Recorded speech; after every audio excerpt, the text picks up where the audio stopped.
Assalamu alaikum everyone and very good evening to all of you. Hope that you all are fine and doing fantastic. আমি প্রথমেই যে কথাটা বলতে চাচ্ছি সেটা হলো যে আমরা বার কাউন্সিলের 7টা সাবজেক্টের মধ্যে ইতিমধ্যেই আমরা 3টা সাবজেক্ট শেষ করে ফেলেছি। 3টা সাবজেক্ট আমরা শেষ করেছি, আমরা সাবজেক্ট ওয়াইজ মডেল টেস্ট দিয়েছি এবং 3টা আইনের উপরে আমরা 100 মার্কসের মডেল টেস্ট দিয়েছি। And I would like to congratulate Afia আপু, সর্বোচ্চ মার্কস তিনি পেয়েছেন। এবং আমি এছাড়াও অনেককেই আমি দেখলাম যে আপনারা খুবই বুদ্ধিমানের মতো, বুদ্ধিমতির মতো যে কোশ্চেনগুলো আপনার কাছে মনে হয়েছে কনফিউজিং আপনারা সেটা অ্যাভয়েড করছেন। এটা খুবই জরুরি। কোশ্চেন কনফিউজিং, হালকা কনফিউজড বাট দিলে হয়তো হয়ে যাবে, এই লোভ সামলানোটা হলো এমসিকিউ কোশ্চেনের সবচেয়ে জরুরি। মাইন্ডেড। এবং আমি তাদেরকে ধন্যবাদ দিতে চাই। আমি দেখছি যে একজন 51 পাইছে, একজন 65 পাইছে, বাট তার ডিসিশানগুলো খুবই সুন্দর ছিল। সে কী করছে, সে 100টা কোশ্চেনের ভিতরে সে ডিসাইড করছে যে কোনগুলো সে অ্যান্সার করবে, কোনগুলো সে অ্যান্সার করবে না। সো যারা 100 মার্কসের কোশ্চেনের মডেল টেস্ট দিয়েছেন এবং যারা এই সিদ্ধান্তটা নিয়েছেন যে আমি কোনগুলো অ্যান্সার করব, কোনগুলো অ্যান্সার করব না, এর মাধ্যমে যারা পরীক্ষা দিয়েছেন সবাইকে আমি সাধুবাদ জানাই। আর পরবর্তী মডেল টেস্ট যারা দিবেন তারা অবশ্যই জুরিকনের আমি একটা আপডেট দিব, এখানে নাম্বার ভুল ছিল, আমি আপডেট একটা ওএমআর শিট দিয়ে দিব, সেটা আপনারা ফটোকপি করে সেটাতে পরীক্ষা দিবেন।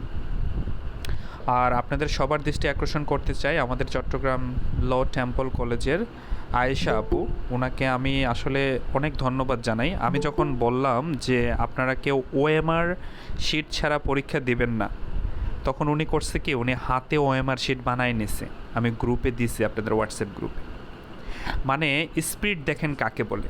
উনি ফার্স্ট ইয়ারে আমার কাছে পড়ছে, সেকেন্ড ইয়ারে আমার কাছে পড়ছে, এবং সেকেন্ড ইয়ারে আমাদের 46 জন স্টুডেন্ট ছিল, সবাই সেকেন্ড ক্লাস।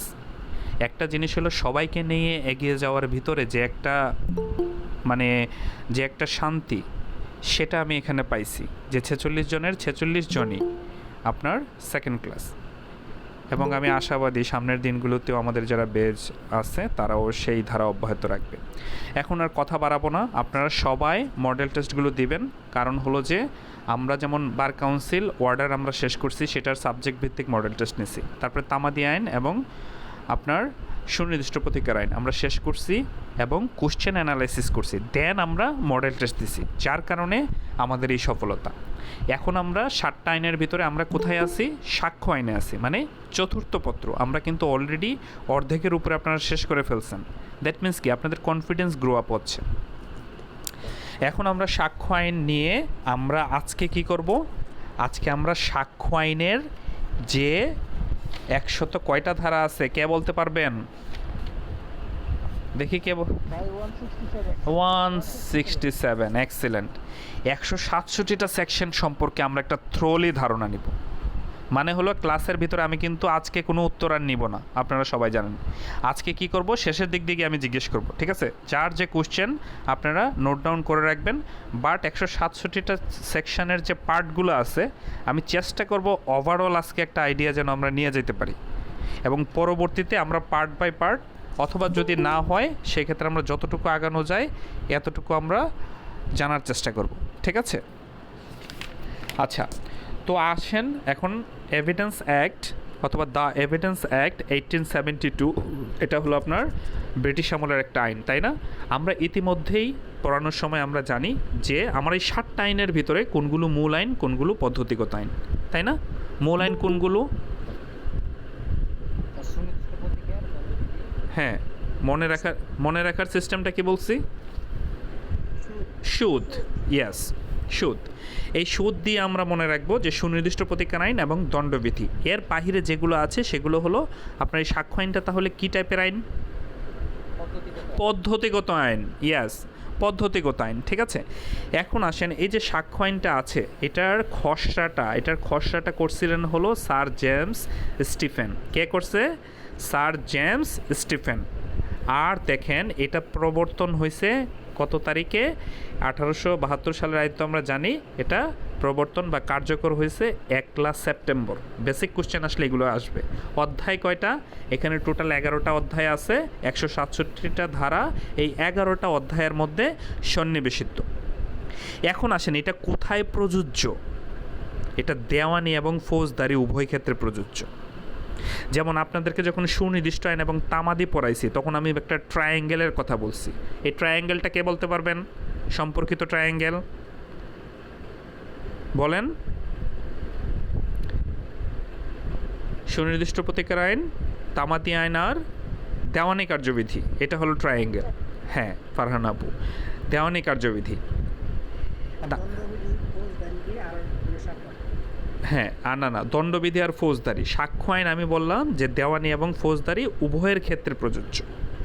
উভয়ের ক্ষেত্রে প্রযোজ্য, দেওয়ানি এবং ফৌজদারি উভয়ের ক্ষেত্রে প্রযোজ্য। আমরা এইভাবে আমরা জানব কেন প্রযোজ্য। কারণ দেখেন, সাক্ষ্য আইনের আপনার 52 নম্বর সেকশন থেকে 55 নম্বর সেকশনে ওইখানে কী নিয়ে কথা আছে, ওইটা একটা পার্ট। ওইখানে কথা আছে চরিত্র নিয়ে। কী নিয়ে কথা আছে? চরিত্র। এখন দেওয়ানির ক্ষেত্রে ওই 52 থেকে 55-এর ভিতরে 52 এবং 55 নম্বর সেকশনে বলা আছে চরিত্রটা দেওয়ানির ক্ষেত্রে, দেওয়ানি টাইপের মোকদ্দমায় কীভাবে প্রাসঙ্গিক।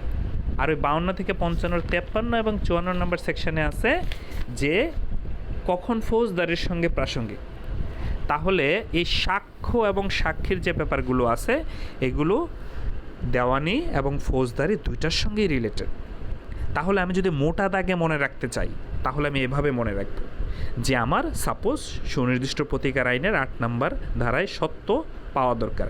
এই সত্য পুনরুদ্ধার, সত্য পুনরুদ্ধারের জন্য 12 বছরের মেয়াদ থাকে, এর ভিতরে মামলা করতে হয়। ওটা কোথায়? তামাদি আইনে। আর এই সত্যটা পুনরুদ্ধারের ক্ষেত্রে আপনার যে পদ্ধতি সেটা হলো দেওয়ানি কার্যবিধি, the code of civil procedure. এই হলো 3টা আইনের ট্রায়াঙ্গেল। আর এই সাক্ষ্য আইন, সাক্ষ্য আইন দেওয়ানির সঙ্গে যেমন রিলেটেড, আবার ফৌজদারির সঙ্গেও রিলেটেড। সো আমাকে এই জিনিসটা মনে রাখতে হবে। আবার আমি ফৌজদারিতে চলে গেলাম, সেখানে আমার একটা বার এক পাশে হলো আপনার দণ্ডবিধি, যেখানে কিনা অপরাধ এবং অপরাধের সাজা সম্পর্কে বলা আছে, আর অন্য পাশে বলা আছে এই অপরাধ এবং সাজাটা কোন পদ্ধতিতে পাবে সেটা, আর সেইটার সাক্ষ্য বিষয়ক কিভাবে এই ঘটনাটা প্রাসঙ্গিক। একটা খুন হয়েছে, সেখানে চাক্কুটা কিভাবে প্রাসঙ্গিক হবে। তারপরে মনে করেন একটা মারামারি হয়েছে, সেখানে লাঠি দিয়ে মারছে, লাঠিটা কিভাবে এখানে প্রাসঙ্গিক। এই যে ব্যাপারগুলো আছে এইগুলো, এই প্রাসঙ্গিকতা, ঘটনার প্রাসঙ্গিকতা, তারপরে হলো যে আপনার এক্সপার্টাইজ, বিশেষজ্ঞের মতামত, তারপরে হলো আদালতকে কোন জিনিসগুলো আপনার দৃষ্টিগোচর করানোর প্রয়োজন নাই। যেমন আদালতকে বলার দরকার নাই যে মাননীয় আদালত, আমাদের বাংলাদেশের ভূখণ্ড কিন্তু এত কিলোমিটার এই সাইডে, মাননীয় আদালত আমাদের কিন্তু এই ছিটমহল নিয়ে অমুকের সঙ্গে বিরোধ চলতেছে। এগুলো তাকে বলার দরকার নাই, কারণ আদালত স্বপ্রণোদিতভাবে সেই জিনিসগুলো দৃষ্টিগোচরে নিতে বাধ্য। সকল আইন সম্পর্কে, আইনসভা সম্পর্কে, মানে পার্লামেন্ট সম্পর্কে, বাংলাদেশের ভূখণ্ড সম্পর্কে, বাংলাদেশের সাথে যদি অন্য কোনো দেশের বিরোধ থাকে, বাংলাদেশের যে সামরিক যুদ্ধবিধি বা যুদ্ধনীতি, সমুদ্রপথে স্থলপথে কী নিয়ম হবে, আইনজীবীদের নাম, কর্মকর্তা, সদস্য, আদালতের বিভিন্ন, আদালতকে বলার দরকার নেই আপনার, আদালতের বিভিন্ন সিলমোহর, তারপরে মনে করেন যে বাংলাদেশের জাতীয় পতাকা অথবা বিভিন্ন ধরনের সরকারি যে সিলমোহর আছে, তারপরে বাংলাদেশের যে ছুটির ব্যাপারে, বাংলাদেশের ভৌগোলিক যে সীমানা আছে সেটা, অথবা যে কোনো সরকারি পদের ব্যাপারে একটা নির্বাহী এক্সিকিউটিভ ম্যাজিস্ট্রেট তার একটা পরিপত্র আছে, সেটা আপনি আদালতকে মনে করেন যে আদালত এটা আগে থেকেই দৃষ্টিগোচর থাকবে। মানে হলো কোন বিষয়গুলো সম্পর্কে আপনার নিজে থেকে আদালতকে বলার প্রয়োজন নাই, যে সকল ঘটনা প্রমাণের প্রয়োজন নাই, এগুলো আগে থেকেই প্রমাণিত, আগে থেকেই আপনার কোর্ট সেগুলো জানবে। মৌখিক সাক্ষ্য, দালিলিক সাক্ষ্য, এগুলো কি হবে? ঠিক আছে, মৌখিক সাক্ষ্য এবং দালিলিক সাক্ষ্য এগুলো আসলে কেমন হবে? মৌখিক সাক্ষ্যটা কেন প্রত্যক্ষ হইতে হবে, কেন মাস্ট বি ডিরেক্ট লেখা আছে? হ্যাঁ, মৌখিক সাক্ষ্য must be direct oral evidence কেন হবে? প্রাথমিক সাক্ষ্য কোনগুলো, মাধ্যমিক সাক্ষ্য কোনগুলো, তারপরে হলো আপনার দলিলের ক্ষেত্রে কোনগুলো সরকারি দলিল, কোনগুলো বেসরকারি দলিল, তাই না? তারপরে হলো যে আপনার দলিল সম্পর্কে আদালত কিভাবে অনুমান করবে, প্রিজাম্পশন, আদালত কয় ধরনের অনুমান করে, এটা একটু পরে আমরা শুরু থেকে পড়ব। কয় ধরনের অনুমান করে? 3 ধরনের অনুমান করে, রাইট। একটা হলো মে প্রিজিউম, আর একটা শ্যাল প্রিজিউম, আর একটা হলো কনক্লুসিভ প্রুফ। হ্যাঁ, তারপরে হলো যে আপনার প্রমাণের দায়িত্ব, আপনার কোন ক্ষেত্রে কে প্রমাণ করতে বাধ্য, কোন ক্ষেত্রে কে প্রমাণ করতে বাধ্য, একটা নির্দিষ্ট ঘটনা কেন নির্দিষ্ট ব্যক্তি প্রমাণ করতে হবে, ঠিক আছে, এই ব্যাপারগুলো, সন্তানের বৈধতা কীরকম হবে। তারপরে স্টেপল নিয়ে আমরা সেকেন্ড ইয়ারে পড়ছি যে স্টেপলের নীতি কী। স্টেপল মানে হলো স্বকার্যজনিত বাধা, কি মানে নিজের যে কাম করছে ওই কামের দ্বারা সে নিজে বাধা, সোজা কথা, মানে আপনার কথা বা কাজের দ্বারা যদি কারো ক্ষতি হয় সেটার জন্য আপনি দায়ী। তারপরে এই যে ব্যাপারগুলো আছে এগুলো আমরা দেখব।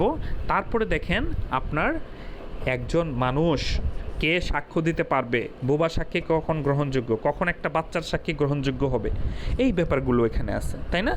তারপরে কি আছে, তারপরে আছে হলো আপনার কিভাবে জবানবন্দি নেবেন, কিভাবে জেরা করবেন, কিভাবে পুনঃজবানবন্দি করবেন, কিভাবে সিস্টেমটা হবে, এটার সিরিয়ালটা কি হবে, তাই না। আবার আমরা সেকেন্ড ইয়ারে আমাদের ব্রড কোশ্চেনে আসছিল ফাইনাল পরীক্ষাতে যে ইঙ্গিতবাহী প্রশ্ন কাকে বলে। তো ইঙ্গিতবাহী প্রশ্নটা আসলে আপনি কিভাবে করতে পারেন, এটা কত নাম্বার সেকশনে আছে, এটার বিভিন্ন ব্যাপারগুলো যে আছে এইগুলো সম্পর্কে, ঠিক আছে। জেরার ক্ষেত্রে আপনি কিভাবে কি করবেন এই জিনিসগুলো এখানে আছে। জেরার ক্ষেত্রে আপনার সীমাবদ্ধতা কতটুকু, কোন ক্ষেত্রে হোস্টাইল এভিডেন্স মানে বৈরী সাক্ষীর যে ব্যাপারটা আছে। এখন দেখেন এই যে ব্যাপারগুলো আছে, সাক্ষীর বিশ্বাসযোগ্যতা কিভাবে খণ্ডন করা যায়, তিনটা উপায়ে কিভাবে করা যায় এগুলো আছে। তারপরে কি আছে আপনার একদম শেষের দিকে আছে যে একজন মানুষের স্মৃতি পুনরুজ্জীবিত করা, হ্যাঁ, তাকে মনে করাই দেওয়া, অথবা একটা প্রশ্ন জিজ্ঞাসা বা দলিল উপস্থাপনের ক্ষেত্রে বিচারকের ক্ষমতা কতটুকু, হ্যাঁ, এই ব্যাপারগুলো নিয়ে আপনার সাক্ষ্য আইনে ইন ডিটেলস এই জিনিসগুলো যেগুলো কিনা আপনার দেওয়ানি এবং ফৌজদারির অপরাধ দুটো কোর্টের ক্ষেত্রেই সাক্ষ্য আইনটা ওতপ্রোতভাবে জড়িত। সামহাও আমার সেকেন্ড ইয়ারের সবচেয়ে ইন্টারেস্টিং সাবজেক্ট ছিল এই সাক্ষ্য আইন, এবং আমি এটা খুবই পুঙ্খানুপুঙ্খভাবে আমি পড়ার চেষ্টা করছিলাম, এবং আপনারা জেনে খুশি হবেন যে আমি 67 পাইছি এই সাক্ষ্য আইন, যেটা নিয়ে কিনা সবাই ভয় পায়। এই জন্য আমি চাই আপনাদের যেন বার কাউন্সিলে অন্তত কোনো ভয় না থাকে। হ্যাঁ, এখন দেখেন আমার এখানে সাক্ষ্য আইনে আমি বলছিলাম যেখানে প্রযোজ্য, এখানে থেকে আমি পুরোটা আইনের কথা একটা সামারি দিছি কিন্তু আপনাদেরকে।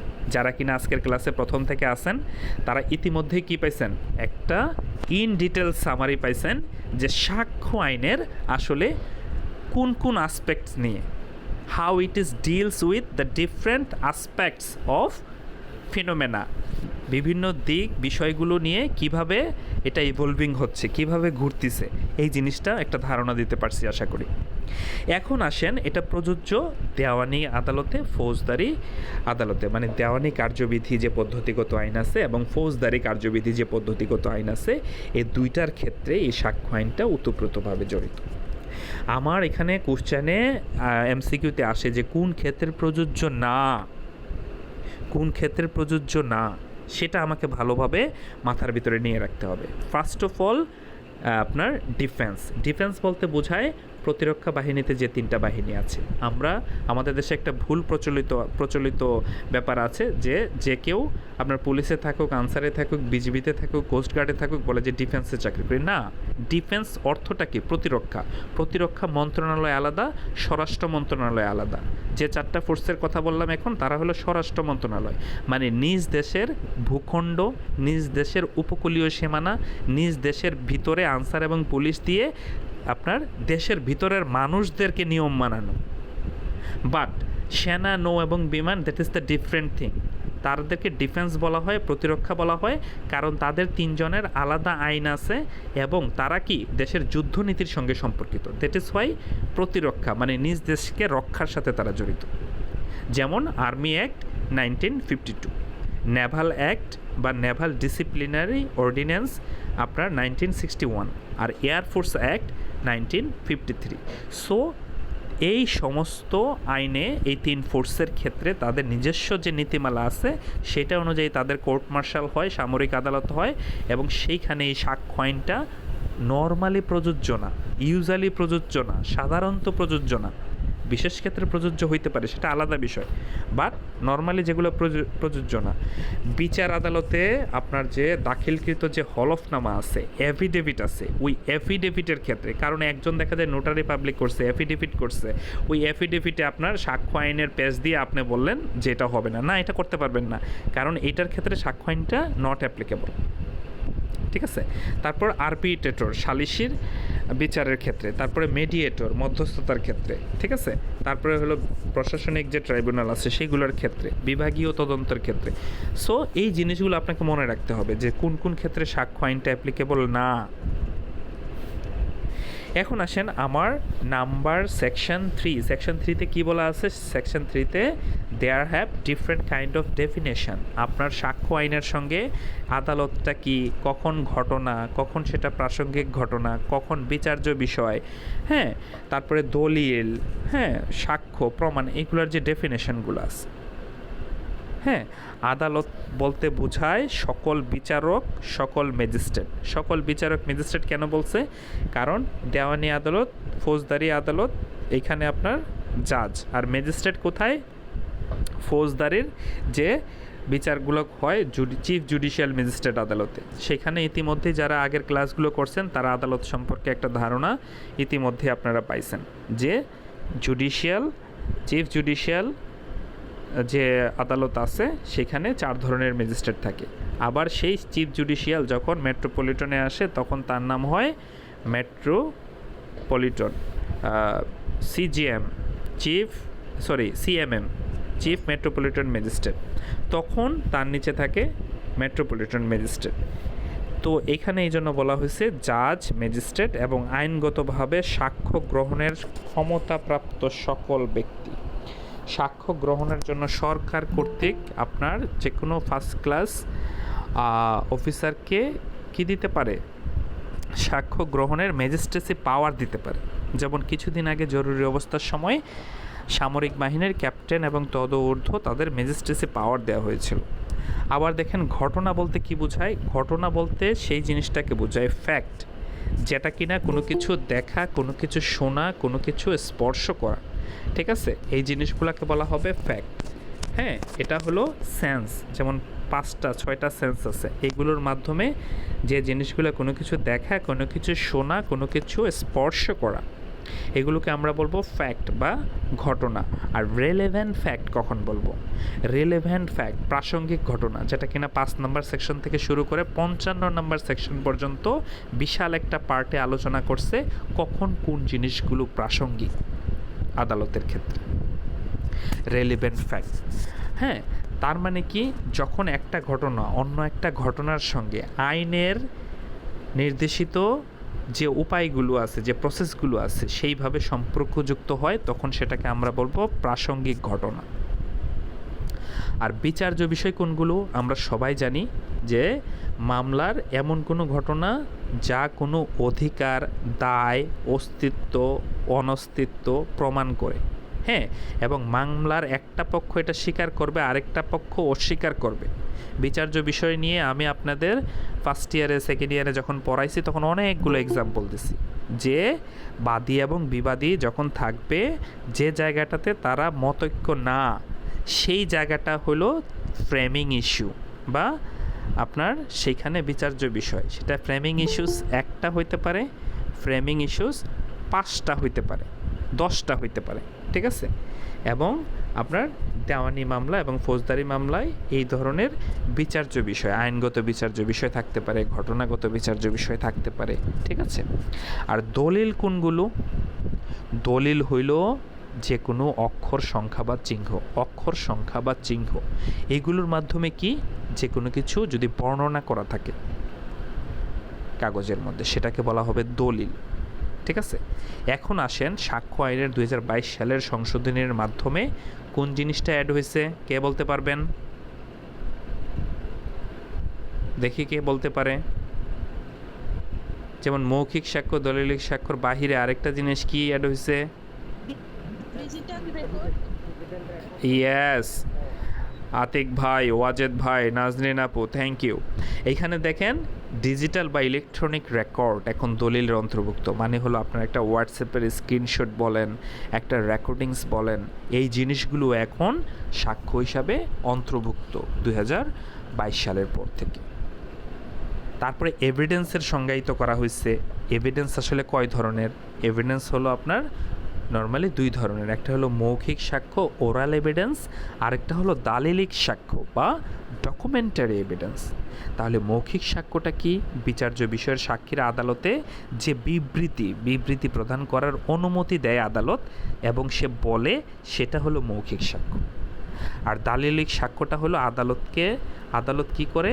আদালত যেন এটা ইন্সপেকশন করে, পরিদর্শন করে, সেই জন্য যে জিনিসটা উপস্থাপন করা হয়, আইনি ভাষায় বলা হয় দাখিল করা হয়, সেটাকে আমরা বলবো দালিলিক সাক্ষ্য।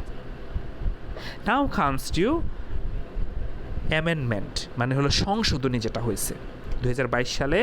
বলা হয়েছে যে আপনার চুল বলেন, রক্ত বলেন, শারীরিক বিভিন্ন উপাদান, ডিএনএ, হাতের ছাপ, পায়ের ছাপ, এগুলো কি সাক্ষী হিসাবে গণ্য। যদিও এক্সপার্টাইজ যে অপিনিয়ন আছে দেখবেন 45 নাম্বার সেকশন, ওইখানে দেখবেন যে 45-এর এ আছে, ওই এ যেগুলো থাকে না, ওইগুলো দেখবেন যে নতুন করে সংশোধনী হিসাবে আসছে, কারণ ওইটার সঙ্গে 45-এর সঙ্গে 45-এর এ রিলেটেড বিধায় ওইখানে এইভাবে দেয়া আছে। আমরা যাব সামনের দিকে, তখন আরও ক্লিয়ার হয়ে যাবে। সবার কাছে মনে হতে পারে একটু কঠিন, যারা প্রথম আসলে কঠিনের কিছু না, একটু শুনেন। হ্যাঁ, যারা পেইড ব্যাচে আছেন তারা তো রেকর্ডিংও পাবেন ফেসবুক প্রাইভেট গ্রুপে, সো আপনারা শুনেন, দেখবেন যে জিনিসটা কনসেপ্টটা ক্লিয়ার হয়ে যাবে। এখন আসেন প্রমাণ আসলে কয় ধরনের হয়? প্রমাণ 3 ধরনের হয়। কয় ধরনের হয়? 3 ধরনের। একটা হলো প্রমাণিত, আরেকটা হলো অপ্রমাণিত। কেউ এখানে আইএলস করছেন কিনা জানি না, আমি যখন আইএলসের স্টুডেন্টদেরকে পড়াই তখন ওইখানে তাদের, আমরা যেমন ট্রু এবং ফলস পড়ছি না এসএসসি ইন্টারে, ওদের কিন্তু ওইখানে ট্রু ফলস, একটা হলো গিভেন আর একটা হলো নট গিভেন, ঠিক আছে? হ্যাঁ, একটা হলো ট্রু ফলস আর একটা হলো নট গিভেন। মানে হলো ট্রু মানে সত্য, ফলস মানে মিথ্যা, আর নট গিভেন মানে হলো ওই স্টেটমেন্টটা আপনার রিডিংয়ে নাই, মানে রিডিং প্যাসেজে নাই। এইখানে দেখেন একটা হলো প্রমাণিত প্রুভড, আরেকটা হলো অপ্রমাণিত নট প্রুভড, আরেকটা হলো মিথ্যা প্রমাণিত। মানে হলো প্রমাণিত যেটা, সেটা আদালত মনে করবে যে ঘটনার অস্তিত্ব আছে। অপ্রমাণিত মানে যখন কোনো ঘটনা প্রমাণিত নয় বা মিথ্যা প্রমাণিতও নয়, ঠিক আছে, এরকম। অপ্রমাণিত যেটা। আর মিথ্যা প্রমাণিত কোনটা? যখন আদালতে কোনো ঘটনার অস্তিত্ব নেই। আর অপ্রমাণিত কোনটা? যেটা প্রমাণিতও না, মিথ্যা প্রমাণিতও না। এইভাবে মনে রাখবেন। আবার বলি, প্রমাণিত মানে কোনো ঘটনাটির অস্তিত্ব আছে, মিথ্যা প্রমাণিত মানে হলো মাঝামাঝি, যেটা কিনা ঘটনাটির অস্তিত্ব নেই। আর অপ্রমাণিত হলো মাঝামাঝি, ঘটনা প্রমাণিতও না, মিথ্যা প্রমাণিতও না, ঠিক আছে? তাহলে প্রমাণিত, মিথ্যা প্রমাণিত আর হলো অপ্রমাণিত। প্রমাণ, প্রুফ 3 ধরনের, এইভাবে মনে রাখবেন। তারপরে দেখেন আপনার এখানে যেটা কিনা বলতেছিলাম যে 4 নাম্বার সেকশন, তাই না? যে আদালত কোনো একটা বিষয়বস্তু আসলে কিভাবে চিন্তা করবে, আদালত কোনো একটা বিষয়বস্তু কিভাবে চিন্তা করবে, আদালত কয়ভাবে চিন্তা করবে, কে বলতে পারবেন? হ্যাঁ, ওয়াজেদ ভাই বলেন তো 3টা কি? আমি শুরুতেই বলছিলাম। হ্যাঁ, মে প্রেজিউম, শ্যাল প্রেজিউম এবং কনক্লুসিভ প্রুফ। সবাই এটা মনোযোগ দিয়ে শুনতে হবে, কারণ আপনার এই যে ঘটনার প্রাসঙ্গিকতার যে 5 থেকে 55 আছে, চরিত্র সব কিছু মিলে, তারপরের যে পার্টগুলো আছে পিছনে, ওইগুলাতে এই সেকশনগুলো রিলেটেড, ঘুরে ফিরে আবার এখানে আসবে। তো মে প্রেজিউম, শ্যাল প্রেজিউম এবং কনক্লুসিভ প্রুফ। মে প্রেজিউম মানে হলো আদালত একটা জিনিস প্রমাণিত বলে ধরে নেবে যতক্ষণ না তা মিথ্যা প্রমাণিত হয়, ঠিক আছে? আদালত কোনো বিষয়কে প্রমাণিত বলে ধরে নেবে যতক্ষণ না তা মিথ্যা প্রমাণিত হয় অথবা প্রমাণের জন্য আহ্বান করতে পারে আদালত কর্তৃক।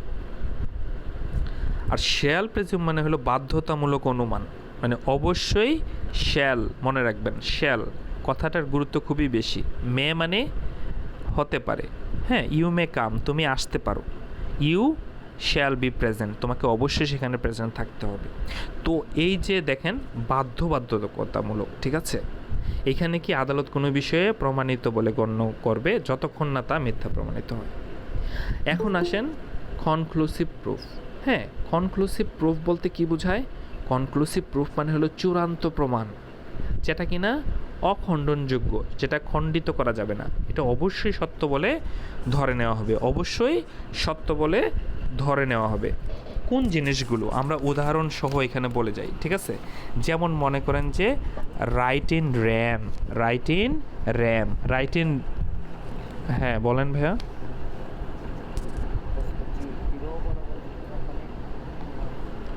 না বিবাহতে আমি পরে যাব। হ্যাঁ, আমি বিবাহ, ওইটা হলো আপনি যেটা বলছেন ওটা 112, 41 নম্বর সেকশন আর 112 নম্বর সেকশন, এই দুইটা হলো কনক্লুসিভ প্রুফ হিসাবে রিলেটেড। এখন দেখেন 41 নম্বর যে সেকশনটা আছে সেখানে 4টা জিনিসের কথা বলা আছে, যেমন উইল, দেউলিয়া মানে কি কোম্পানি যে দেউলিয়া হয়, নৌ বিভাগ আর হলো বিবাহ।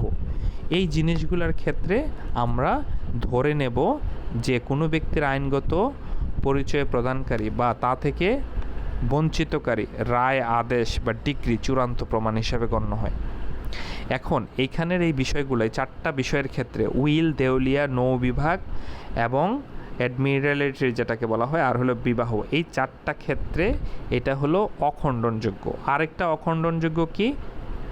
112 নম্বর সেকশন, 112 নম্বর সেকশন। 112 নম্বর সেকশনে কি বলা হয়েছে?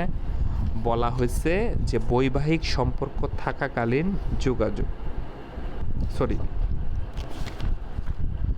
আপনার সন্তানের বৈধতা যে বিবাহ বলবৎ থাকাকালে অথবা বিবাহ বিচ্ছেদের 280 দিনের মধ্যে কোনো সন্তান জন্মগ্রহণ করলে এ সময় মা অবিবাহিত থাকলে সেই সন্তান বৈধ বলে গণ্য হবে।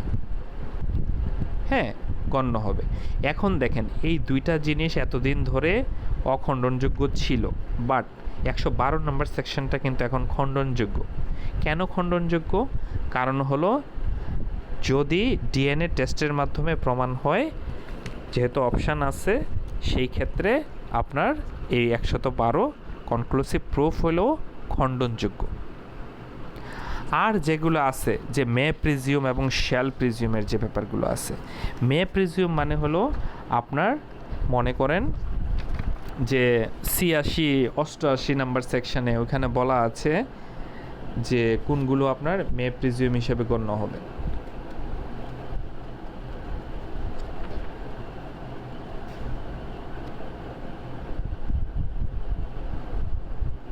বিভিন্ন দলিল সম্পর্কে অনুমান, ঠিক আছে, এইগুলোর ব্যাপারে বলা আছে যে এটা ধরে নেওয়া হবে যে এটা শ্যাল প্রিজিউম।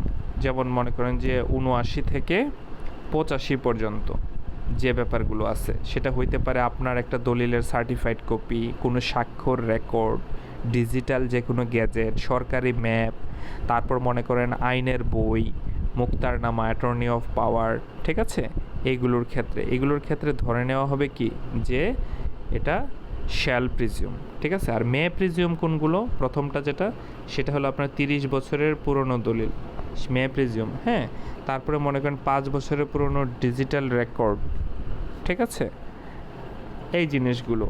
তো এই জিনিসগুলো কি? এগুলো হলো মে প্রিজিউম, মানে হলো যে আদালত দলিলটা যথাযথভাবে সম্পাদিত হয়েছে বলে অনুমান করে নিতে পারবে, বাট এটা খণ্ডন করা যাবে। ডিজিটাল স্বাক্ষরটি সঠিক ব্যক্তির বলে অনুমান করতে পারবে আদালত। এগুলো হলো মে প্রিজিউম।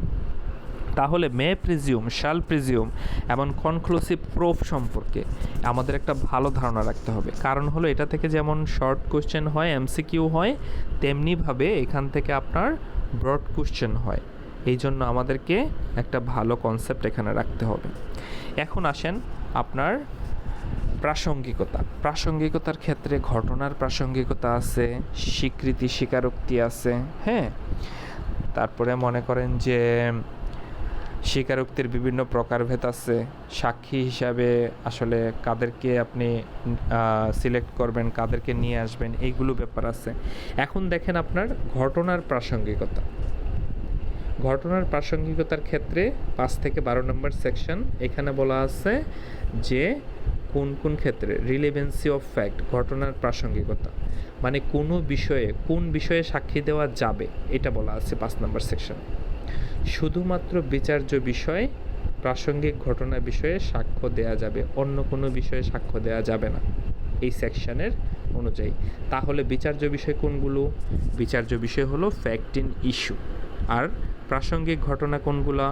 রিলেভেন্ট ফ্যাক্ট যে বলছিলাম। হ্যাঁ, বিচার্য বিষয় এবং রিলেভেন্ট ফ্যাক্ট কিভাবে আসবে? আসবে হলো আমরা যে জানি যে মামলার যে স্টেপগুলো আছে, এই স্টেপগুলোর ক্ষেত্রে আরজি, সমনজারি, হ্যাঁ, এই ব্যাপারগুলোর পরে বিবাদের জবাব, তারপরে যে বিচার্য বিষয় যখন আসে তখন হলো ফ্রেমিং ইস্যু। একটা মামলা বা মোকদ্দমার অনেকগুলো ইস্যু হইতে পারে, ঠিক আছে? কয়টা ইস্যু হইতে পারে? অনেকগুলো ইস্যু হইতে পারে, 5টা ফ্রেমিং ইস্যু হইতে পারে, 10টা হইতে পারে, তাই না? সো এই দৃষ্টিকোণ থেকে বিচার্য বিষয়, আর এটার সঙ্গে যে ঘটনাগুলো সেগুলো হলো প্রাসঙ্গিক ঘটনা। তো এই রিলেটেড ব্যাপারগুলোতে আপনার পক্ষগণ সাক্ষী দিতে পারবে। 6 নাম্বার সেকশনটা খুবই ইম্পর্টেন্ট, কারণ সেভারাল টাইম এটা থেকে এমসিকিউ হয়েছে, ইভেন দ্যাট এটা থেকে ব্রড কোশ্চেনও হয়। 6 নাম্বারটা হলো রেস গেস্টটা কি, এরকম ধরনের কোশ্চেন আসে। টার্মটা কি, ল্যাটিন টার্মটা কি? রেস গেস্টে। রেস RES, রেস গেস্টে মানে হলো একই কাজের অংশ। হ্যাঁ, বিচার্য বিষয়ের অংশ না কিন্তু, বাট বিচার্য বিষয়ের সঙ্গে ওতপ্রোতভাবে জড়িত। হ্যাঁ, সেটাকে আমরা বলবো সেম ট্রানজ্যাকশান বা একই কাজের অংশ। সেই ক্ষেত্রে সেটা কি হবে? সেটা প্রাসঙ্গিক হবে।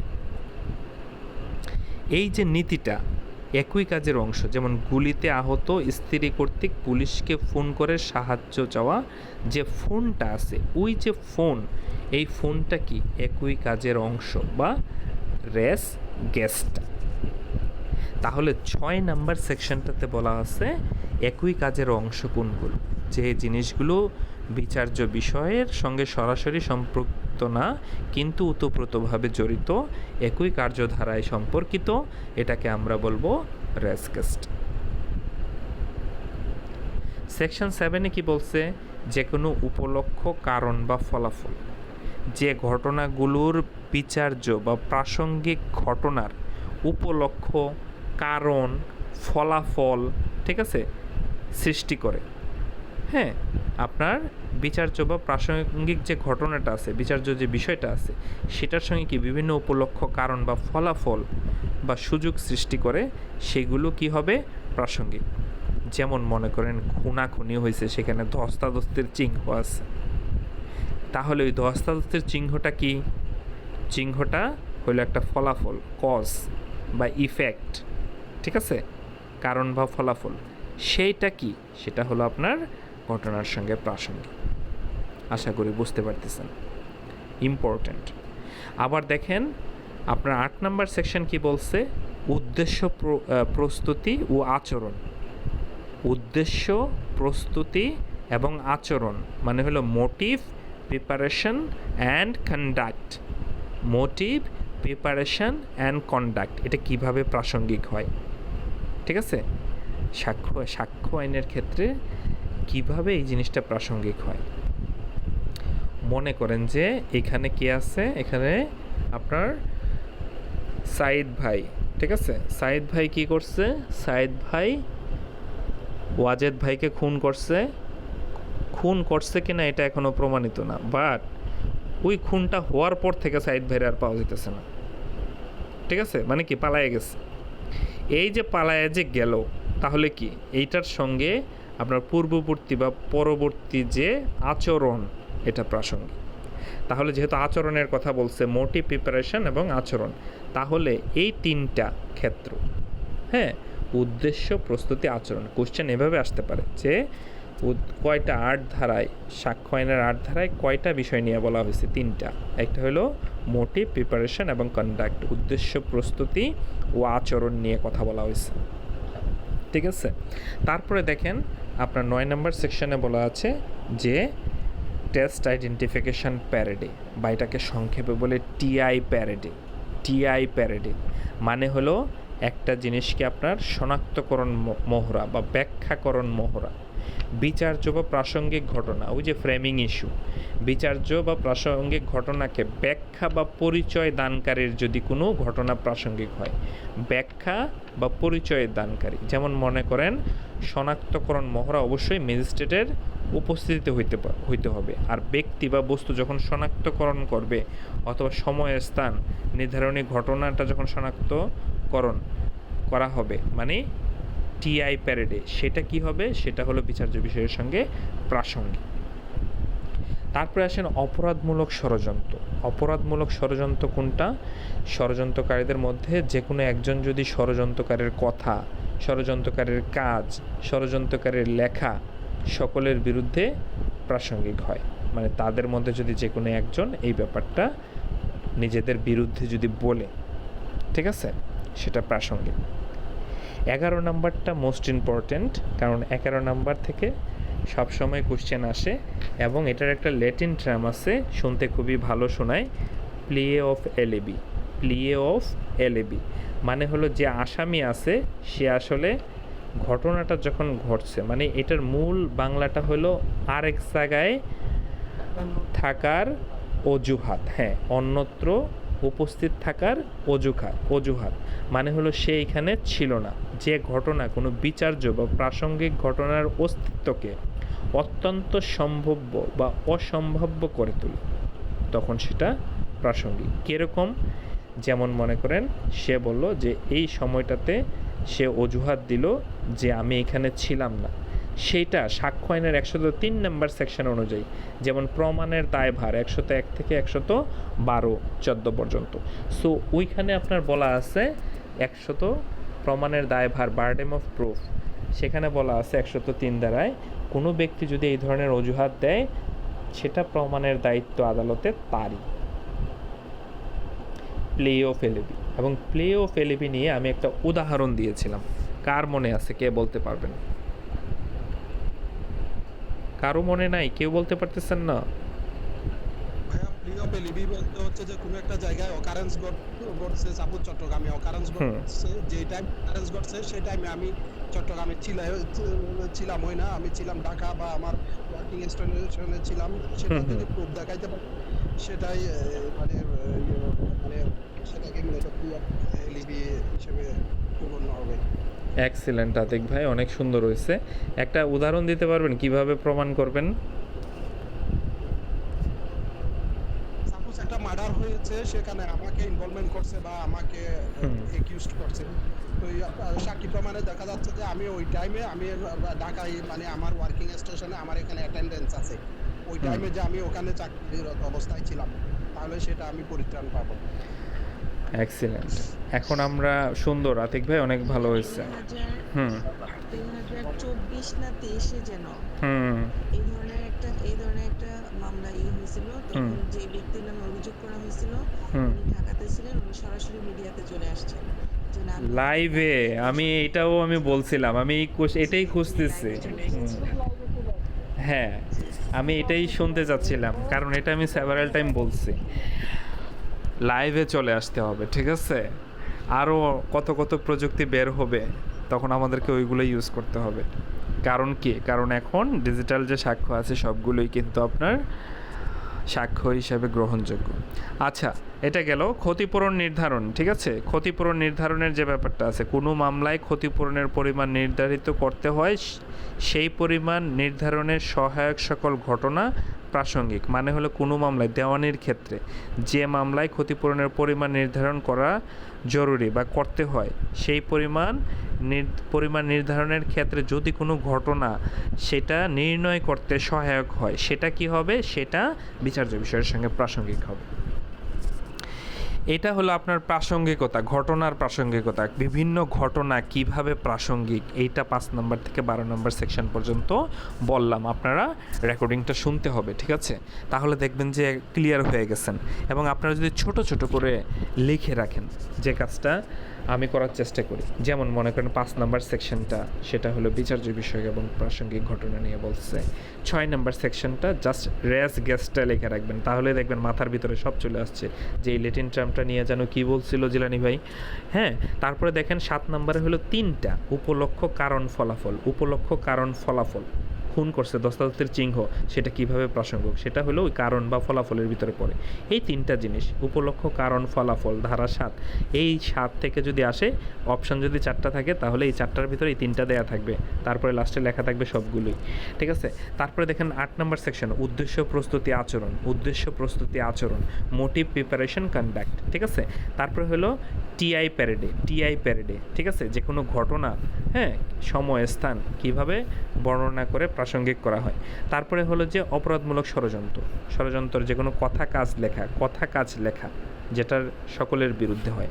তারপরে মনে করেন প্লি অফ এলএবি, এটা তো সবাই ভালো পারবেন, কারণ যে ঘটনাগুলো আমরা আলোচনা করলাম। আর ক্ষতিপূরণ নির্ধারণের ক্ষেত্রে 12, মানে হলো ক্ষতিপূরণ নির্ধারণের সহায়ক যদি কোনো ঘটনা থাকে সেটা প্রাসঙ্গিক হবে বিচার্য বিষয়ের সঙ্গে। খুব সহজ। তারপরে দেখেন স্বীকৃতি ও স্বীকারোক্তি, মোস্ট ইম্পর্ট্যান্ট। কারণ হলো এটা নিয়ে শুধুমাত্র সাধারণ মানুষ কাজ করে, পুলিশ কাজ করে, আদালত কাজ করে, মানে সবার সঙ্গে ওতপ্রোতভাবে জড়িত, যে কখন স্বীকৃতি, কখন স্বীকারোক্তি, কখন স্বীকৃতি এবং কখন স্বীকারোক্তি। ইভেন দ্যাট আপনার বার কাউন্সিল রিটেন যে কোশ্চেনটা আছে, সেই রিটেন কোশ্চেনেও এই স্বীকৃতি এবং স্বীকারোক্তি নিয়ে আপনার কোশ্চেন আসে। আর এই যে আপনার বলছিলাম যে সেকশন 6 এবং সেকশন 8, এই সেকশন 6 এবং সেকশন 8 যে আপনাদেরকে বললাম যে 6 নম্বরে ছিল রেস গেস্টটা, আর 8 নম্বরে ছিল উদ্দেশ্য, প্রস্তুতি, আচরণ। এটা নিয়ে একটা ব্রড কোশ্চেন আসছে সাক্ষ্য আইনের 15 মার্কসের ভিতরে 7 মার্কসই ছিল, 8 মার্কস ছিল এই কোশ্চেন, মৃত্যুকালীন ঘোষণা এবং এই দুইটা সেকশন নিয়ে 15টা মার্কসের কোশ্চেন হয়েছে, মানে রিটেনের। আচ্ছা, তারপরে দেখেন স্বীকৃতি ও স্বীকারোক্তি। স্বীকৃতি ও স্বীকারোক্তি বলতে আসলে আমরা কি বুঝি? একটা হলো অ্যাডমিশন আর একটা হলো কনফিশন। হ্যাঁ, ভালোভাবে মনে রাখতে হবে, একটা হলো অ্যাডমিশন আর একটা হলো কনফিশন। অ্যাডমিশনটা হলো স্বীকৃতি আর কনফিশনটা হলো স্বীকারোক্তি, মানে একটা জিনিসকে স্বীকার করা, স্বীকার করা, স্বীকার করা থেকে আসছে স্বীকারোক্তি, দোষ স্বীকার করা আর স্বীকৃতি দেয়া। যেমন স্বীকৃতি বলতে আসলে আমরা কি বুঝি সেটা কোথায় বলা আছে, সেটা সেকশন 17তে বলা আছে।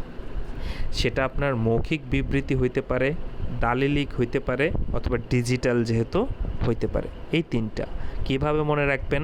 স্বীকৃতি, মৌখিক, দালিলিক, ডিজিটাল। এই যে বিচার্য বিষয় বা প্রাসঙ্গিক ঘটনা, মানে হলো যে ফ্যাক্ট ইন ইস্যু অথবা রিলেভেন্ট যে ফ্যাক্ট আছে, এইগুলোর সম্পর্কে যে কোনো অনুমান তৈরি করে বা ইঙ্গিত তৈরি করে, এই জিনিসটা প্রয়োগ কোথায় হয়? ফৌজদারিতেও হয়, দেওয়ানিতেও হয়, ঠিক আছে?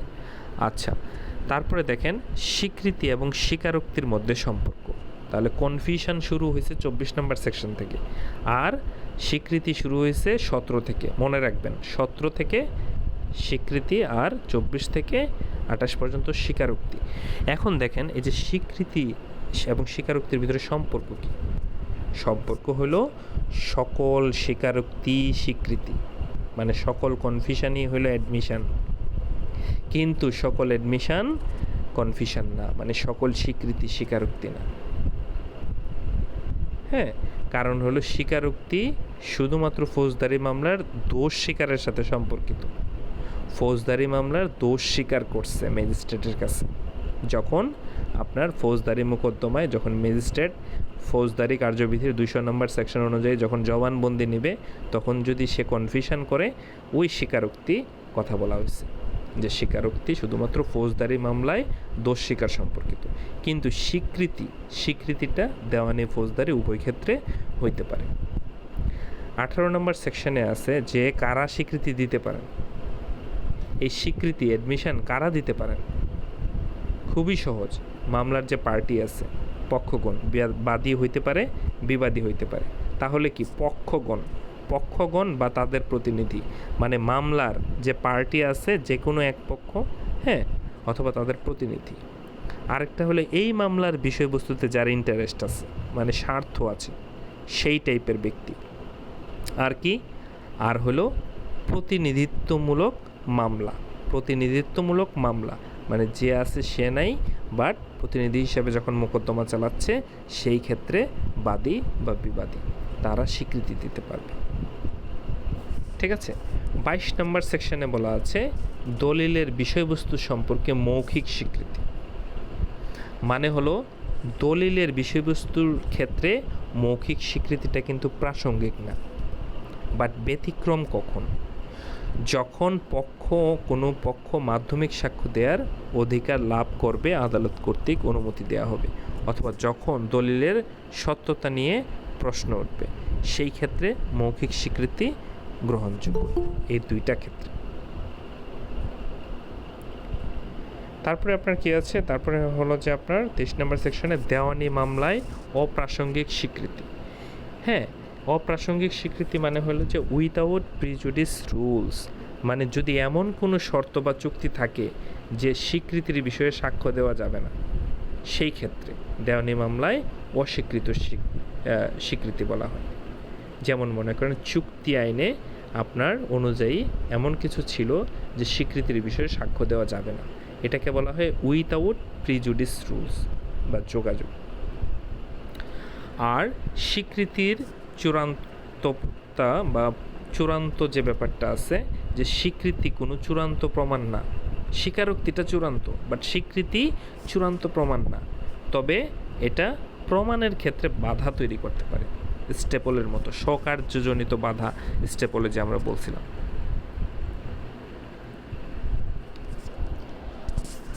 আর স্বীকারোক্তিটা কি, কনফিউশন যে ব্যাপারটা আছে এটা বলার মাধ্যমে আমরা আজকে শেষ করব, ঠিক আছে?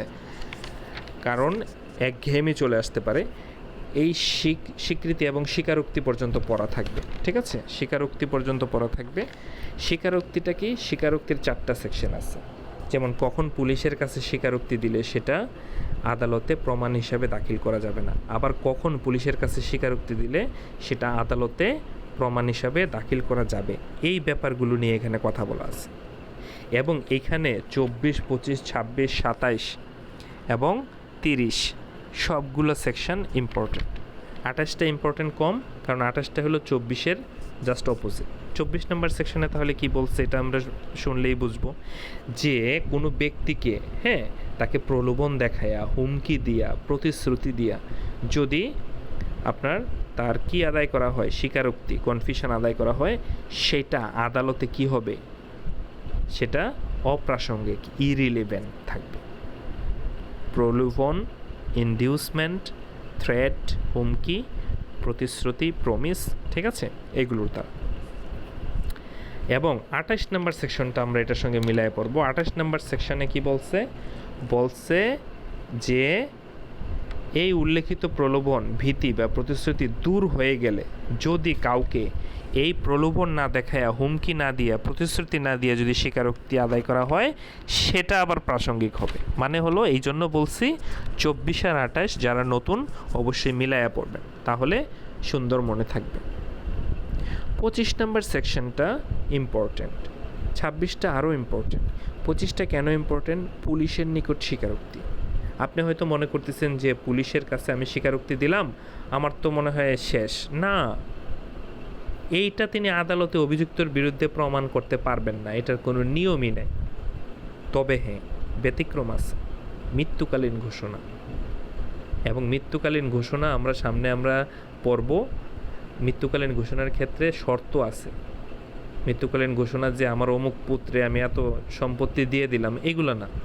সে যে চাকু যে মারছে তার মরার কারণ, মানে কিছু কিছু স্পেসিফিক থিংস আছে যে মৃত্যুকালীন ঘোষণাটা কি কি হইতে পারে। তার মরার কারণ হইতে পারে, তার রক্তের সম্পর্কের সন্তান এতদিন কেউ জানতো না, সেটা সে ঘোষণা দেওয়া যাইতে পারে। অথবা এই ধরনের যেগুলো কিনা মানে সাধারণ দৃষ্টিতে মনে হবে যে এটা তার বলার ক্ষেত্রে তার ব্যক্তি কোনো স্বার্থ নাই। মৃত্যুকালীন ঘোষণা। আচ্ছা, পুলিশ হেফাজতে থাকাকালীন স্বীকারোক্তি। এখন পুলিশ হেফাজতে থাকাকালীন স্বীকারোক্তি যদি দেয় সেটাও অপ্রাসঙ্গিক যদি সেখানে ম্যাজিস্ট্রেট না থাকে। ম্যাজিস্ট্রেট থাকাটা বাধ্যতামূলক। এখন আমরা তো বললাম যে পুলিশের কাছে আসলে স্বীকারোক্তি দিলে সেটা সে আদালতে প্রমাণ করতে পারবে না, কিন্তু কোনটা আদালতে প্রমাণ করতে পারবে, কতটুকু আদালতে প্রমাণ করতে পারবে সেইটা বলা আছে 27 নম্বর সেকশনে। সেটা কি বলা আছে? পুলিশ হেফাজতে থাকা আসামির দেওয়ার যে তথ্য আছে, সে বলল যে আমার এই অমুক পুকুরের কোনায় কাদার মাটির নিচে এই AK-47 আছে, তার তথ্যের ভিত্তিতে যদি সে আলামত উদ্ধার করে সেই ক্ষেত্রে ওইটুকু জায়গা সেটা সরাসরি সম্পর্কিত এবং সেটা সাক্ষ্য হিসাবে আদালতে প্রযোজ্য। আশা করি সবাই বুঝতে পারছেন।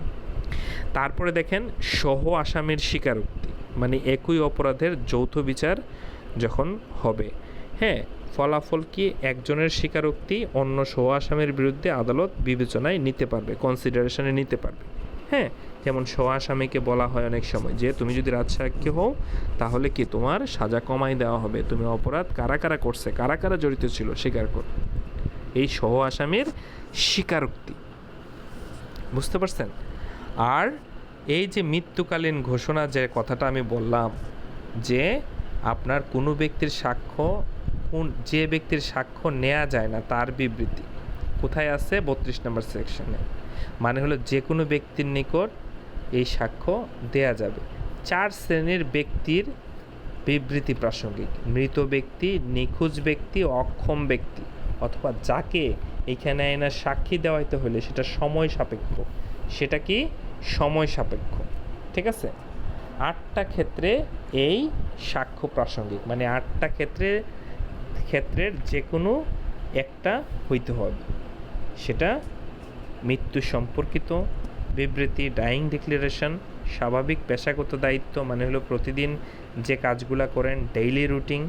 ঠিক আছে? তারপর স্বার্থের পরিপন্থী হওয়া যাবে না, আর্থিক মালিকানার পরিপন্থী হওয়া যাবে না, জনগণের অধিকার সম্পর্কে, রক্ত বা বৈবাহিক সম্পর্ক বিষয়ক বিবৃতি, পিতৃত্বের দাবি, উইল বা দলিলে লিখিত অধিকার বা প্রথা। যেমন আমি আপনাদেরকে বলতেছিলাম যে ব্যক্তি ইন্টারেস্ট না, ব্যক্তি নিখোঁজ আছে বাট আগে তার যে সাক্ষী আছে সেটা তখন প্রাসঙ্গিক। একজন ব্যক্তি অক্ষম, হাঁটতে পারে না, চলতে পারে না, তার যে সাক্ষীগুলো আছে সেগুলো প্রাসঙ্গিক। হ্যাঁ, এইগুলো। আর মৃত্যুকালীন ঘোষণার ক্ষেত্রে অবশ্যই আপনাকে মনে রাখতে হবে যে বিষয়বস্তুটা কি হইতে হবে? মৃত্যুর কারণ বা মৃত্যু সংক্রান্ত পারিপার্শ্বিক পরিস্থিতিটা, এটা দেওয়ানি এবং ফৌজদারির উভয়ের ক্ষেত্রে প্রাসঙ্গিক। আর এই জিনিসটা সে ইশারার মাধ্যমে বলতে পারে, মৌখিকভাবে বলতে পারে, লিখিতভাবে বলতে পারে। আর মৃত্যুকালীন ঘোষণাটা কোনো ম্যাজিস্ট্রেট বা পুলিশের কাছে দিতে হবে ব্যাপারটা এরকম না, যে কোনো ব্যক্তির কাছে দিতে পারবে। বাট এই মরা মার্কা বেটা যদি বাইচা যায় তখন এই ডাইং ডিক্লারেশন আর কার্যকর হবে না। বাট ইংলিশ আইনে, ব্রিটিশ আইনে কার্যকর হবে, বাট বাংলাদেশের ক্ষেত্রে এটা আর কার্যকর হবে না। তবে 157 ধারা যে আছে এই আইনের, সেখানে সেটা পূর্ববর্তী বিবৃতি হিসেবে আবার প্রাসঙ্গিক, যে আগে একটা স্টেটমেন্ট হিসাবে প্রাসঙ্গিক। সেটা মৃত্যুকালীন ঘোষণার ক্ষেত্রে যে ঘোষণা দিয়েছিল সেটা প্রাসঙ্গিক হবে না, রেফারেন্স হিসেবে কাজ করতে পারে। তো আজকে এই পর্যন্তই, এই 32 নম্বর সেকশন পর্যন্ত মৃত্যুকালীন ঘোষণা যে আছে, এই মৃত্যুকালীন ঘোষণা থেকে আপনাদের বার কাউন্সিলের রিটেনে কোশ্চেন হয়েছে। রিটেনে কোশ্চেনটা কীভাবে হয়েছে? রিটেনের কোশ্চেনটা হয়েছে যে 16 জুলাই 2026 তারিখে ক তার মাকে জানায় যে 12 জুলাই 2026 তারিখে খ তাকে ধর্ষণ করেছে। 2 দিন পরে ক আত্মহত্যা করে। ধর্ষণের দায়ে ক্ষয়ের বিচার শুরু হয়। ক কর্তৃক তার মায়ের নিকট প্রদত্ত বিবৃতিটি মৃত্যুকালীন ঘোষণা হিসাবে ব্যবহার যাবে কিনা? হ্যাঁ, ব্যবহার করা যাবে কিনা? যাবে না। কেন যাবে না? কে বলতে পারবেন? কারণ হলো যেদিন ধর্ষণ ঘটছে তার 4 দিন পরে গিয়ে সে মারে জানাইছে, তার 2 দিন পরে গিয়ে সে মারা গেছে। বুঝা গেছে? কারণ এটার প্রাসঙ্গিকতার এখানে 4 days আফটার। এই জিনিসটা এই সেকশন 6 আমরা পড়ছিলাম যে একই কার্যের অংশ হিসাবে এটা আসলে হইতেছে না।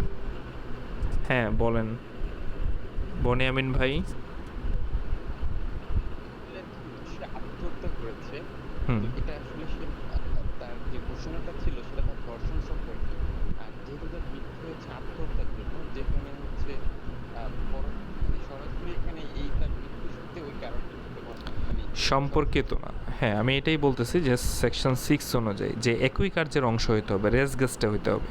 হ্যাঁ আরেকটা কি, আরেকটা হলো যে আপনার 8 নম্বর সেকশন অনুযায়ী এখানে বলছে, এখানে তারা কিন্তু বইলা দিচ্ছে উক্ত বিবৃতিটি 6 ও 8 নম্বর ধারা অনুসারে কি প্রাসঙ্গিক। একটা হলো যে আপনার মৃত্যুকালীন ঘোষণা হিসাবে ব্যবহার করা যাবে কি না, যাবে না। আরেকটা হলো এটা 6 এবং 8 নম্বর অনুসারে প্রাসঙ্গিক কিনা। 8 নম্বর অনুসারে কিন্তু প্রাসঙ্গিক, কন্ডাক্ট, মোটিভ যে জিনিসগুলো আছে সেটা প্রাসঙ্গিক, বাট আপনার একই কার্যের ধারা হিসেবে প্রাসঙ্গিক না, যেহেতু এটা 4 দিন পরে হয়েছে। আর হলো যে কথাটা বনিয়ামিন ভাই বলল যে সে আপনার এখানে তার যে হ্যাঁ মরিয়ম রেশমা আপু বলেন।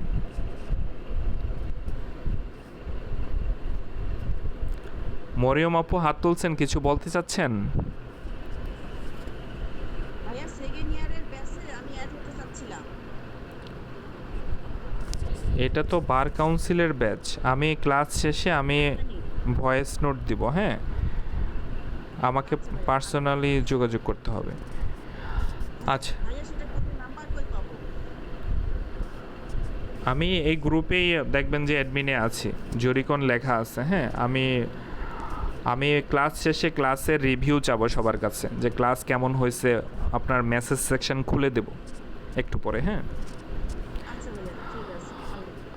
আচ্ছা তো এখানে হলো যে এই হলো কাহিনী। সো আপনাদেরকে এমনভাবে জিনিসগুলো পড়তে হবে যেন আমাদের রিটেনও অনেকটা কাভার হয়ে যায়, কারণ এমসিকিউর পরে কিন্তু আমরা রিটেনের সময় পাবো কতদিন, আমরা রিটেনের জন্য সময় পাবো মাত্র, যেমন 12ই জুন আপনার এমসিকিউ হয়েছে আর 22শে আগস্ট কী হয়েছে, রিটেন হয়েছে। দ্যাট মিন্স জুলাই আগস্ট, মানে গইনা 2 মাসের বেশি সময় পাওয়ার কোনো সম্ভাবনা নাই। এমনভাবে পড়তে হবে যেন আমার রিটেনটা অনেকটা কাভার হয়ে যায়। আমি শুধুমাত্র যে ডাইং ডিক্লারেশনের ক্ষেত্রে অথবা 8টা ক্ষেত্রে বিবৃতি প্রাসঙ্গিক, এই 8টা ক্ষেত্রের ভিতরে আমাকে আবদ্ধ থাকলে চলবে না। অথবা 4 শ্রেণীর ব্যক্তির বিবৃতি প্রাসঙ্গিক, এই 4 শ্রেণী কে কে এটা আমাদেরকে জানতে হবে। মৃত ব্যক্তি, নিখোঁজ ব্যক্তি, অক্ষম ব্যক্তি, অথবা যাকে হাজির করা সময় সাপেক্ষ, ব্যয়বহুল, এই জিনিসগুলো, এইগুলো যদি আমরা যদি এখন থেকে যদি নখদর্পণে রাখি, ইনশাল্লাহ আমাদের রিটেনের ক্ষেত্রে বেশি একটা ব্যাক পাইতে হবে না। আর সবচেয়ে ইন্টারেস্টিং ব্যাপার হলো, আপনারা সবাই জানেন বয়স নিয়ে একটা তোড়জোড় চলতেছে, যেটা কিনা কখনোই হবে না দেখাই, যেহেতু আইন পেশাটা একটা ওপেন পেশা এবং পারিপার্শ্বিক এই উপমহাদেশে এবং বিশ্বের কোথাও এটার কোনো বয়স রেস্ট্রিকশন নাই, সেই দৃষ্টিকোণ থেকে এটা সম্ভব না। সেই জন্য তারা রিটেন কোশ্চেনটা এমনভাবে টাফ করছে যেন যারা কিনা মানে থিওরিটিক্যালি ভালো ধারণা রাখে এবং কোর্ট প্র্যাকটিস মোটামুটি করছে, তারাই যেন অ্যান্সার করতে পারে এমনভাবে কোশ্চেনটা করা হয়েছে। কারণ এইবারের রিটেন কোশ্চেনটা সম্পূর্ণ ব্যতিক্রম। যারা ধারণা না, এটা নিয়ে টেনশন করার দরকার নাই, কারণ এটা ইমপ্লিমেন্ট হওয়া টোটালি পসিবল না। হ্যাঁ এটা দেখবেন শুধুমাত্র চট্টগ্রাম কলেজের এটা নিয়ে কিছু আছে যারা কিনা একটু লাফালাফি করতেছে, বাট হওয়া উচিত কি, সবাইকে ঠান্ডা মাথায় চিন্তা করতে হবে। হ্যাঁ প্রশ্ন কঠিন করুক, যোগ্য মানুষরা উঠে আসুক, ঠিক আছে, পড়াশোনা করে যোগ্য মানুষ সে যে কোনো বয়সে উঠে আসতে পারে। হ্যাঁ আচ্ছা তো আমরা আজকে এই পর্যন্তই। আগামীকালকে আমরা চেষ্টা করব, এই মাসে আসলে কয়দিন আছে, এই মাসে আমরা ক্লাস করতে পারবো হার্ডলি 2 থেকে 3টা। সো আমরা চেষ্টা করব এই মাসের ভিতরে যদি আমরা সাক্ষ্য আইনটা শেষ করতে পারি, অথবা আগামী মাসের ফার্স্ট উইকের ভিতরে সাক্ষ্য আইনটা আমরা শেষ করে আমরা যদি এই 4টা আইনের মডেল টেস্টটা দিয়ে দিতে পারি, তাহলে হবে কি, আমাদের তারপরে আমরা পড়ব দণ্ডবিধি, ফৌজদারি, দেওয়ানি, এবং আমাদের মাস থাকবে সেপ্টেম্বর, অক্টোবর, নভেম্বর, ডিসেম্বর। কারণ আমরা প্ল্যান নিয়েছি ডিসেম্বরের ভিতরে আমরা শেষ করে আমরা থ্রুলি মডেল টেস্টে চলে যাব, কারণ পরীক্ষা হওয়ার সম্ভাবনা অবশ্যই ফেব্রুয়ারি মার্চের আগে আপনার সার্কুলার আসবে না, এটা মোটামুটি শিওর। কারণ হলো যে আপনার মিনিমাম 1.5 থেকে 2 মাস লাগবে রিটার্নের রেজাল্ট হইতে। দ্যাট মিনস সেপ্টেম্বর, অক্টোবর, নভেম্বরে হবে। তারপরে ভাইবা বোর্ড যখন হবে সেটা জানুয়ারি পর্যন্ত চলে যাবে। সো বাংলাদেশের ইতিহাসে কখনোই একই ইয়ারে বারবারই ঘোষণা দিয়েছে 2টা পরীক্ষা নেবে, 25-এও দিছিল, বাট এটা সম্ভব হয় নাই, আপনারা সবাই বুঝতেছেন। সো এমনভাবে প্রিপারেশন নিতে হবে যেন আল্লাহ যদি আমাদের নসিবে রাখে আমরা যেন ফার্স্ট টাইম সবাই বার কাউন্সিল কোয়ালিফাই করতে পারি। সো আজকে আর কথা বাড়াবো না, আজকে এই পর্যন্তই শেষ করব। আর এইখানে গ্রুপটা সবার জন্য উন্মুক্ত, সকল আইনের ছাত্রের জন্য উন্মুক্ত ছিল। আপনারা সবাই জানেন আমি প্রিলিমিনারি পার্ট 1 এবং পার্ট 2ও পড়াই, এবং এটার ইয়েও দেয়া আছে, নাম্বার সহ ডিটেলস জুরিকন পেজে দেয়া আছে এবং ফেসবুক গ্রুপ পেজেও দেয়া আছে। সো যারা কিনা আইনের শিক্ষার্থী আছেন তারা ওই জিনিসগুলো ফলো করবেন, ওইখানে নাম্বারও দেওয়া আছে, সব কিছু দেওয়া আছে। আর আপনার বার কাউন্সিলের ক্লাসের ফ্রি যে ক্লাসগুলো টোটালি উন্মুক্ত, ফ্রি ক্লাস, সবাই যদি নিয়মিত, আমাদের রুটিন দেয়া আছে, যেমন আমরা যখন কি বলে বার কাউন্সিল রুলস এবং অর্ডার সবচেয়ে ছোট আইনটা দিয়ে শুরু করছিলাম, সেখান থেকে আমরা এখন সাক্ষ্য আইন, আমরা ছোট থেকে বড়োর দিকে যাচ্ছি যেন আমাদের কনফিডেন্সটা ভালোভাবে বিল্ড আপ করা হয়। আর আমরা সাক্ষ্য আইন শেষে আমরা মিনিমাম 3-4টা মডেল টেস্ট দেবো এই 4টা আইনের উপরে। তারপরে আমরা দণ্ডবিধি, ফৌজদারি, যেহেতু এই 2টা মিলায়ে পড়তে হবে। আর দেওয়ানির কিন্তু 2টা পার্ট আমরা অলরেডি আলোচনা করে ফেলছি, যে সুনির্দিষ্ট প্রতিকার আইন আর তামাদি, তাই না, ছোট ছোট অংশটা। আমরা দেওয়ানিতে যাব, দেওয়ানি থেকে শুধুমাত্র আমরা কোঅর্ডিনেট করব, ওই আদেশ এবং রুলস পড়ব, সেকশনগুলো পড়ব, সাথে আমরা সাক্ষ্য, সুনির্দিষ্ট প্রতিকার আইন এবং তামাদিগুলো আমরা কোরিলেট করব। তখন দেখবেন যে অনেক কনফিডেন্স পাচ্ছেন এবং মজা পাচ্ছেন যে না, আমি কিছু যাই না যেতে পারতেছি। আর কারো কোনো কোশ্চেন আছে? বলেন।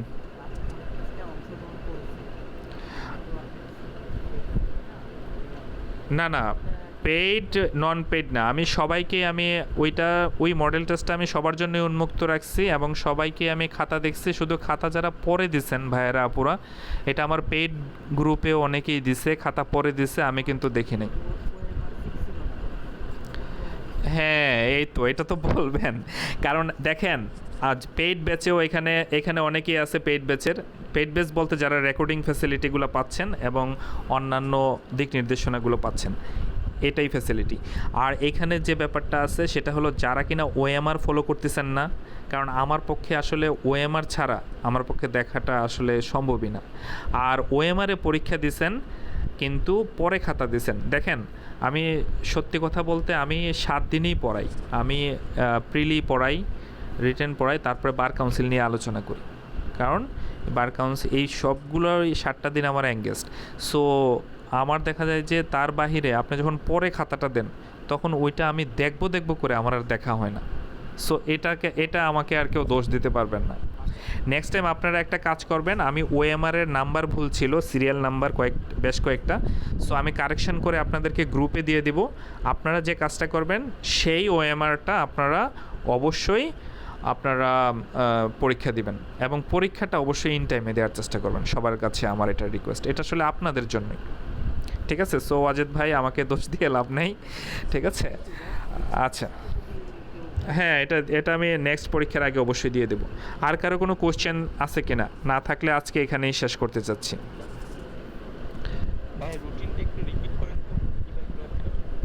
রুটিনটা হলো যে আপনার রবি, মঙ্গল, বৃহস্পতি, হ্যাঁ, সপ্তাহে 3 দিন, এটা আগে থেকে আপনার নোটিশ দিয়ে দেওয়া হয়। হ্যাঁ,